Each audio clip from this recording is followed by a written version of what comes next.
नमस्कार। अस्तित्व, भाषा, संस्कृति और विरासत के आज के अंक में आपकी मुलाकात करवाएंगे एक ऐसी शख्सियत से जिन्हें जम्मू व कश्मीर के लता मंगेशकर, कश्मीर की स्वर कोकिला, मल्लिका गज़ल, मेलोडी क्वीन के नाम से भी जाना जाता है। आप सभी जान ही गए होंगे, कैलाश मेहरा जी। मैम, आपका एक्सेलसियर स्टूडियो में बहुत बहुत स्वागत है। बहुत बहुत धन्यवाद राजू जी, मुझे यहाँ आज बुलाने के लिए। और ये जितना कुछ आपने कहा, ये सब कुछ मेरे सुनने वाले और देखने वालों की वजह से है, और ये सब आप लोगों की है, प्रेस और इलेक्ट्रॉनिक्स मीडिया है और प्रिंट मीडिया है, जिन्होंने नाम दिए। जी जी जी। मैम, जब बच्चे खेला करते हैं उस उम्र में आपने संगीत की विधिवत तौर पर ट्रेनिंग लेना आरंभ की जी, स्कूल से 10 वर्ष से। जी जी। मैं 3rd क्लास में पढ़ती थी देव की आर्यपुत्री पाठशाला। तो बस एक शुरू से ही लगन थी कि नहीं, बस गुनगुनाते रहना। और ऐसे तो स्कूल में हमारे टीचर थे पंडित स्वरूपनाथ सप्रू जी। तो उनको बड़ा अच्छा लगता था, ये छोटी सी लड़की है और आवाज़ अच्छी है। या मेरे कुछ और भी जानने वाले थे, जैसे स्टूडेंट्स मेरे सीनियर्स थे, तो मुझे गाने सुनते रहते थे स्कूल में, ऐसे जब फ्री रिसेस में। तो फिर कुछ ऐसा उनको लगा कि नहीं, ये इसकी ट्रेनिंग होनी चाहिए। तो उसी स्कूल में हमारे संगीत महाविद्यालय था, तो जिसके हमारे गुरुजी स्वर्गीय पंडित शंभुनाथ जी सोपुरी मेरे गुरु, तो जिनसे मैंने एक फॉर्मल क्लासिकल ट्रेनिंग जिसको कहते हैं, तो वो मैंने उसी बचपन से शुरू की। और फिर उसके बाद एमए और बाकी सारा कुछ, रेडियो है, टेलीविज़न, तो लेकिन संगीत में फिर एमए करके फिर कॉलेज में। आपने पंडित भजन सोपुरू जी से भी? जी जी, वो गुरु भाई भी हैं और गुरु भी हैं। अच्छा। तो जितना भी लाइट है राजू जी, लाइट म्यूज़िक, तो रेडियो में तो आपको मालूम है कि लाइट म्यूज़िक हो गया, फोक हो गया, तो वो रेडियो में पैक्स थे। अच्छा। कश्मीर में। तो मैं जब 10th क्लास में आ गई, तो मेरे गुरुजी ने इजाज़त दी कि अब आप ऑडिशन दे सकते हैं। तो आपको मालूम है उस ज़माने में वो गुरु शिष्य परंपरा वाला। मैं यही पूछना चाहता था कि जैसे आजकल ट्रैक का ज़माना आ गया है, आप 10 बार एक लाइन गाओगे, जो अरेंजर होता है वो एक परफेक्ट लाइन उठा के एडजस्ट कर देता है। जी जी, वो आजकल कंप्यूटर सब कर देता है ना। तो हमारे से शिक्षा लेनी पड़ती थी कि मैं स्पीड आगे बढ़ूं, कैसे बढ़ूं। जी जी, गाइडेंस होती थी। हमारे टाइम तो जब हम रिकॉर्ड करते थे जी, एक गाना मान लीजिए हम रिकॉर्ड कर रहे हैं, तो कहीं लास्ट में आके कहीं गलती किसी से हो गई, आर्टिस्ट से हो गई, इंस्ट्रूमेंटलिस्ट से हो गई, तो वो हमें फिर से दोबारा नए सिरे से सारा गाना रिकॉर्ड करना पड़ता था। उस टाइम कंप्यूटर भगवान नहीं थे। और फिर ओरिजिनलिटी इसलिए थी राजू जी, क्योंकि उसमें परफेक्शन चाहिए होता था। जो फील लगातार लाइव गाने में मज़ा आता है, वो अलग से फील होता है। जी बिल्कुल, उसका फील बिल्कुल अलग है। ओरिजिनल साज और सब कुछ जो है वो सारा एक साथ ही रिकॉर्ड हो रहा है। जैसे आप ड्यूट गा रहे हैं, आप अपना पार्ट गा रहे हैं अकेले, दूसरा सिंगर आएगा अलग से। वो तो आजकल वो जमाना है। उस टाइम तो हम आमने सामने एक ही माइक्रोफोन पे डुएट वाला सिंगर सामने खड़ा है और हम यहाँ सामने खड़े हैं। इंस्ट्रूमेंटलिस्ट भी पास है, कोई पार्टीशन नहीं होता था। तो क्वालिटी में फर्क होता है फिर, है ना, नेचुरली। जी, तभी देखिए ना, वो चीजें जो हैं, इसीलिए वो गोल्डन है, आज भी चल रही हैं। जम्मू के स्टेशन में जितना डोगरी हमने उस वक्त में गाया है, पहाड़ी है, डोगरी है, गुजरी है, कश्मीरी है, तो वो इसलिए आज भी जिंदा हैं, आज भी वही गाने चल रहे हैं राज जी। तो अच्छा है, हमारे नए आर्टिस्ट बहुत अच्छे हैं, बहुत अच्छा गा रहे हैं, मैकेनिकल हो गए, लेकिन ज़रा थोड़ा सा बदल गया है। आई थिंक समय का चक्र भी है, तो ज्यों समय बदलता जाता है उसके साथ सब कुछ बदलता जाता है, तो शायद उस वजह से है। म्यूज़िक जो है आजकल मेरे ख्याल में जब हम सुनते हैं या देखते हैं वीडियोस में देखते हैं म्यूज़िक, जी, म्यूजिक ज़्यादा हावी हो गया वॉइस पे। जी, वॉइस के ऊपर अभी जो परकशन है ना, जो हमारा ये है साज है हमारे ये, तो उसमें जो हमारा परकशन साइड है वो वॉइस के ऊपर हावी हो जाता है। तो वॉइस का उतना जो है वो उभर के नहीं आती है। अगर वॉइस में क्वालिटी तो नहीं हमारे टाइम में जी दब जाती है। मेरे कुछ गाने ऐसे हैं जिनमें खाली तबला है और खाली हारमोनियम है, कोई साज नहीं है, या किसी में कोई एक आध साज है, तो उसमें वॉइस बहुत प्रोमिनेंट है। तब तो आज आपको जी मलिकाए गजल कहा जाता है, तभी तो नहीं, ये तो सारा कुछ ये सब उस परमात्मा की और हमारे गुरुजनों का आशीर्वाद है, वरना हमारे वो कहते हैं कि इतना दिया सरकार ने मुझको जितनी मेरी औकात नहीं, तो ये सब उसकी देन है। तो गुरुजनों का आशीर्वाद है, माता पिता का आशीर्वाद है। तो इंसान अपने आप में कुछ नहीं होता, जो उसके अंदर कला है तो वो उसकी वजह से उसे प्रॉपर गाइडेंस भी मिलनी चाहिए। जी, पहचाना जाता तो है। गुरु शिष्य परंपरा पे अगर बात करें तो उस वक्त गुरु वाकई गुरु हुआ करते थे। जी जो जानते थे कि शिष्य को कैसे गाइड किया जाए कि शिष्य आगे जाके कला की भी सेवा करे, जी, अपने लिए तो नाम अपने आप बनेगा। हाँ, ये आपने बहुत अच्छी बात की। देखिए, वो डेडिकेशन का ज़माना था। वो हमारे जम्मू कश्मीर में पूरी रियासत में वो पता नहीं कैसा दौर था, 70 और 80 का दशक। उस वक्त में इतनी डेडिकेशन, हमें पैसा भी कोई खास नहीं मिलता था। आज का हमें पैसा कहाँ है? तो अब आ गया, आपको मालूम ना? है जी, कमर्शलाइज हो गया। तो लेकिन उस वक्त ये था कि डेडिकेशन है, डिवोशन है, टाइम दे रहे हैं। मेरी कोई रिकॉर्डिंग मान लीजिए ठीक नहीं होती है तो मैं उसको कहती हूँ नहीं, एक टेक और करिए, क्योंकि मैं सेटिस्फाई नहीं हूँ, एक टेक और करिए। ऐसे ही मेरी गोजरी की जम्मू स्टेशन में रिकॉर्डिंग हुई थी एक बार, और मैं सेटिस्फाई नहीं थी। मैं बाहर आई, मुझे ड्यूटी ऑफिसर ने कहा मैडम आपका चेक है। मैंने कहा जी चेक को क्या करूँ, मेरी तो रिकॉर्डिंग अच्छी नहीं हुई है। वो हंसने लगे, कहते हैं मैडम मैं किसी पहले आर्टिस्ट को देख रहा हूँ जो कह रहा कि नहीं मेरी रिकॉर्डिंग अच्छी नहीं हुई, मुझे चेक क्या करना।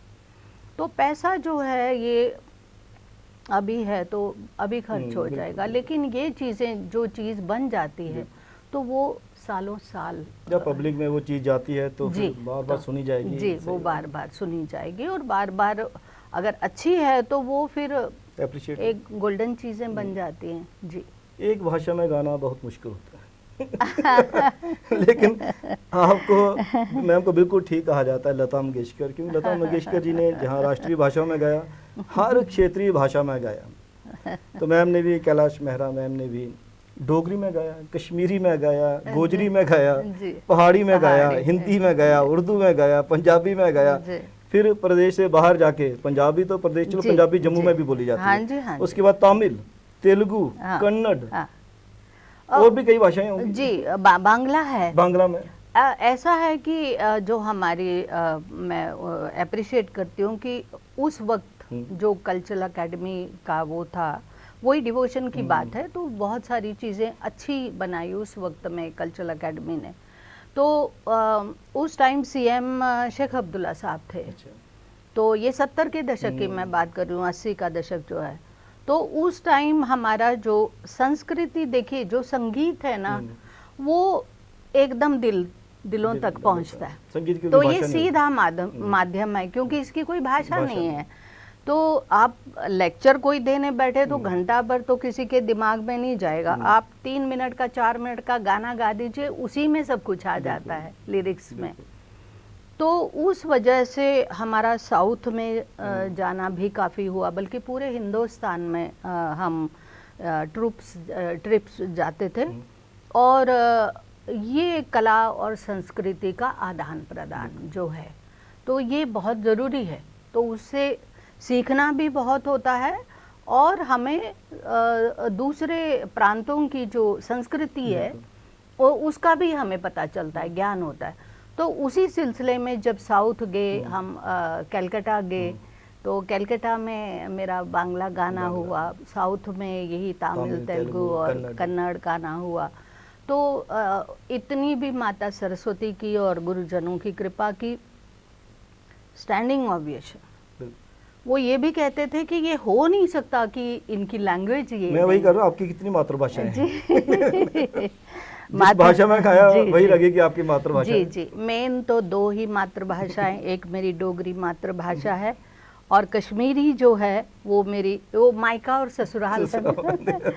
और एक चीज़ मैं और कहती हूँ कि दोनों जो भाषाएं हैं वो मेरी दोनों आंखें हैं, मुझे बहुत प्यारी हैं।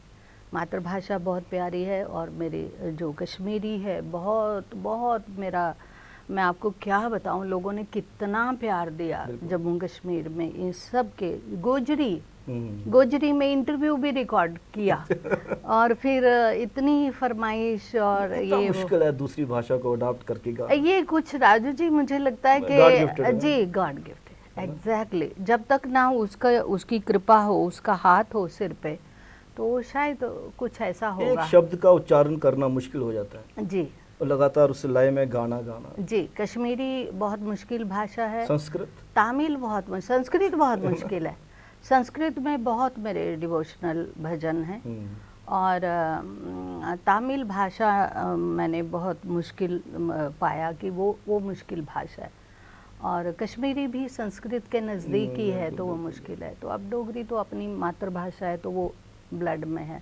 आपने जो हमारा अस्तित्व है भाषा के माध्यम से, सांस्कृतिक विरासत के माध्यम से, ना केवल प्रदेश में, प्रदेश के बाहर जाकर भी आपने उसको विस्तार दिया, प्रचार दिया जी। क्योंकि बाहर के देशों में भी, वही मैं कहना चाहता था कि सिर्फ प्रदेश में या देश में नहीं, आपने देश के बाहर जाके भी डोगरी भाषा को प्रमोट किया या कश्मीरी भाषा को प्रमोट किया। जी, कश्मीरी अपना जी कल्चर जो एक तो भाषा का भी प्रसार विस्तार होता है और दूसरा हमारा संगीत जो है वो बहुत रिच है। और मुझे ये कहते हुए खुशी होती है, मैं न्यूयॉर्क में मेरा कॉन्सर्ट था और किसी ने कहा जी डोगरी, मैं हैरान हो गई। कश्मीरी तो है ही, क्योंकि वो कश्मीरी जो जी कश्मीरी ओवरसीज एसोसिएशन है जिनके माध्यम से मैं जाती रही बहुत बार, बल्कि 5-6 बार पूरा मैंने अमेरिका कवर किया और लंदन है, इधर उधर जहाँ भी कनाडा है और जी ये बांग्लादेश है और ऑस्ट्रेलिया है। तो कल्चरल एम्बेसडर की तरह आप गए वहाँ पे। हाँ जी, और उसी सिलसिले में वहाँ की जो गवर्नमेंट है, ये बहुत बड़ी बात है कि वहाँ की गवर्नमेंट ने जो मुझे वो दिया जी, वहाँ की कांग्रेस ने वो अप्रिशिएट किया। और ये भी बताऊं कि वहाँ कैलिफोर्निया में फ्रेज़नो सिटी है। अच्छा। तो वहाँ 30 जून को मेरा दिन मनाया जाता है। अच्छा जी, ये बड़े गर्व की बात है हम सभी के लिए कि एज कल्चरल एम्बेसडर में बाहर गए तो इनके नाम पे जी 30 जून को तो फ्रेज़नो सिटी में तो मेरा दिन मनाया जाता है वहाँ। तो ये बस मैं बार बार कहूँगी कि मेरा कुछ नहीं है, तो ये सब लोगों का प्यार जिन्होंने अप्रिशिएट करके, पहले गुरुजनों ने जिन्होंने ये कला दी हमें, और फिर चाहने वाले जो हैं, ये सब कुछ उन्हीं को समर्पित है। कई वर्षों से जितने कल्चरल नोट्स लिखे जा रहे हैं जिनमें आपका जिक्र होता है जी, उसमें लिखा जाता है कि आपने भजन गाया तो मंत्र मुक्त कर दिया सभी आपने गजल गाई तो मलिकाए गजल कहलाई। आप लोग ही लिखते रहे हैं, आप लोग ही लिखते रहे हैं। लेकिन ये यहाँ तक कहा गया कि गजल गाई तो लाइट म्यूजिक है, तो लेकिन जब अब कहा गया कि फोक गाया तो महफिल लूट लिया। जी, फोक की तरफ विशेष, हाँ क्यों नहीं। देखिए हम मेन तो हमारा फोक है ना। आप सीखिए, शास्त्रीय संगीत सीखिए तो, लेकिन बहुत सारे हमारे राग जो हैं जो जिनमें से फोक निकला है, तो फोक जो है वो हमारी पहचान है, आत्मा, वो हमारी, वाकई सही कह रहे हैं आप, वो हमारी आत्मा है। तो फोक जो है उससे हमारी संस्कृति जो है वो पहचानी जाती है, वो पहचान है हमारी फोक। और उसके बाद फिर सारी चीज़ें हैं। फोक तो किसी भी संस्कृति में, जहाँ भी किसी प्रांत का जो फोक है तो वो सीधा वहाँ की संस्कृति उजागर होती है, रिप्रेजेंट होती है। तो रिच है हमारा, तो J&K का जो फोक है बहुत रिच है, बहुत ही रिच है। कितना मुश्किल है मैम कि गज़ल गाना, तो उसके बाद फोक गाना, लाइट म्यूजिक गाना जी, तो अपने आप को चेंज ओवर चाहिए उसमें। नहीं, क्या इसमें आपका जो क्लासिकल संगीत की शिक्षा है वो काम हाँ आती? बिल्कुल आप सही कह रहे हैं कि जो एक तो देखिए ट्रेनिंग बहुत ज़रूरी है ना। आज कोई कहे कि भाई रातों रात कलाकार नहीं बनता, आज बन जाते हैं, आज की डेट में है। आज का शॉर्टकट आ गया। हाँ, हमें आज भी कंप्यूटर बाबा, वो ट्रैक सिस्टम हमें आज भी कहते हुए शर्म आती है, या आज भी परफॉर्म करना हो तो थोड़ी देर शिवरिंग हो जाती है।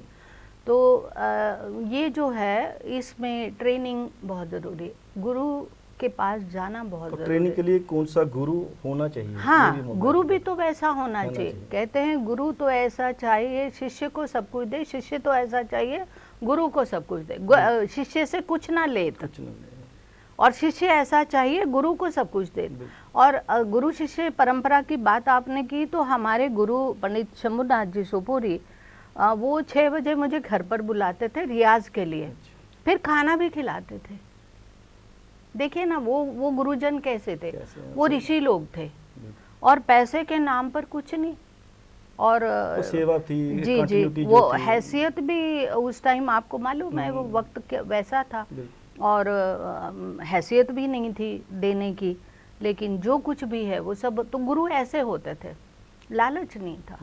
आज तो पहले पूछा जाता है भाई इतनी फीस है, इतना फलाना, इतना ये है, तब होगा। कोई तो टेक्निकल नॉलेज ही है वो, फिर वो नॉलेज किस काम का। जी, यहाँ पे भी एक music and fine arts college है ना? जी जी, तो उसमें भी कलाकार आते हैं। हाँ, आप क्या समझते हैं कि जो कलाकार आते हैं सिर्फ रोजगार पैदा ही होता है वहाँ से, कोई आर्ट टीचर बन गया, या जैसे आपने नाम कमाया क्योंकि आपने फील्ड में काम किया बाहर, जी जी, तो ऐसी आपको संभावना नज़र आती है कि जम्मू या कश्मीर में कि जो अभी भी उसी लीग पे चलते हुए, परिपाटी पे चलते हुए आपकी तरह आपसे प्रेरणा प्राप्त करके? हाँ, क्यों नहीं। इंस्टीट्यूट जो फाइन आर्ट्स है, म्यूजिक एंड फाइन आर्ट्स, वो प्रोफेशनल कॉलेज है राजू जी। तो प्रोफेशनल कॉलेज होने से जॉब ओरिएंटेड तो होना ही चाहिए, वो हर किसी का डिमांड है। लेकिन उसमें क्या होता है, जैसे हम कॉलेज में पढ़ाते थे, तो मान लीजिए 20 हैं, 25 हैं, 30 हैं, 50 हैं, तो उनमें से कोई एक चिंगारी तो होती ही है किसी में जो आगे निकलती है, तो उसको पकड़ना पड़ता है, तो पहचान चाहिए ना। हाँ जी, उसको पहचान के, ऐसी बात नहीं है, इंस्टीट्यूट फाइन आर्ट से काफ़ी हमारे आर्टिस्ट निकले हैं। सबसे बड़े आर्टिस्ट हमारे सूरज सिंह जी हैं, कल्पना केसर जी हैं, ये क्या नाम है इसका, मुझे याद नहीं, अनुपमा जी शायद इंस्टीट्यूट से हैं, और ये हमारी अनिल सहगल, सीमा जी इंस्टीट्यूट से हैं। अच्छा। सो और भी बहुत सारे आर्टिस्ट जो हैं वो वहाँ से निकल सकते हैं। बाकी जिनको डिग्री करनी है या कुछ ऐसा करना है, इट्स ओके।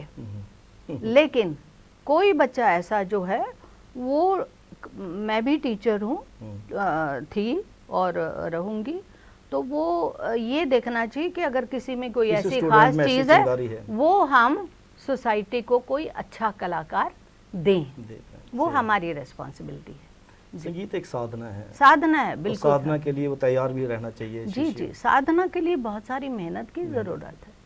तो गाने बजाने में तो जो हमारे पुराने बड़े बड़े कलाकार, दिग्गज कलाकार हैं, वो यही कहते हैं, उठना गाना, बैठना गाना बजाना, सोना गाना बजाना, सांस लेना गाना बजाना, तो वो उस किस्म के कलाकार।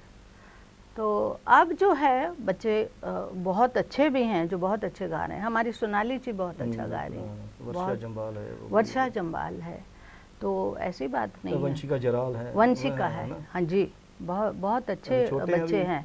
हाँ, तो सोनाली जी तो मैं पर्टिकुलरली बहुत उनकी फ़ैन हूँ। तो अच्छे कलाकार हैं, लेकिन आम बच्चे जो आना चाहते हैं फील्ड में, उनके लिए यही है, आपका माध्यम है तो मैं कन्वे कर रही हूँ कि मतलब तैयारी से आए, ऐसा नहीं वहाँ से सुना और आप। और मेरी एक चीज़ और रही है राजू जी कि जब आप आप ऑडियंस को या सुनने वालों को कुछ दे रहे हैं तो कुछ अपना दीजिए। ओरिजिनलिटी वही तो है ना। देखिए किसी ने गाया तो नाम तो उसी का है।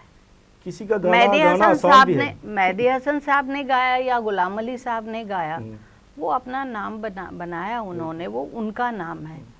तो शौक के लिए ठीक है, तो शैडो नजर आती है। हम भी गाते हैं शौक के लिए, जब अच्छा लगता है। प्राइवेट ऐसे कभी बैठे होते हैं, महफिलें होती हैं, बट जब हमने रिकॉर्ड करनी है कोई चीज़ तो वो उसमें कुछ अपना होना चाहिए, जिससे हमारी अपनी पहचान बन प्रतिभा नजर आनी भी चाहिए। आपकी अपनी प्रतिभा नजर आए जी, वो बहुत ज़रूरी है। उम्मीद करेंगे मैम कि आपकी बातें सुन के जो संगीत सीखना चाहते हैं वाकई संगीत साधक बनेंगे। बिल्कुल साधक, उनको वो बनेंगे तो तब कलाकार बनेंगे। आप एक्सेंचर स्टूडियोज में आपसे भविष्य में भी संगीत के हवाले से बातचीत करते रहें। जरूर जरूर जरूर। आपका बहुत बहुत शुक्रिया। धन्यवाद, बहुत बहुत धन्यवाद। अस्तित्व के इस अंक में आपने बातचीत सुनी कैलाश मेहरा जी से। उनका सीधा सीधा कहना है कि संगीत सीखना है तो संगीत साधक बनिए और ओरिजिनलिटी लाइए, क्योंकि आप किसी का गाया हुआ गाना गाते हैं तो उसमें आप उसकी ही छवि पेश करते हैं। तो अपनी प्रतिभा पेश करने के लिए आपको ओरिजिनलिटी, आपके दिल से वो चीज़ निकलनी चाहिए। कैमरा पर्सन करण सिंह के साथ राजेश्वर सिंह राजू को अब दीजिए इजाज़त। नमस्कार।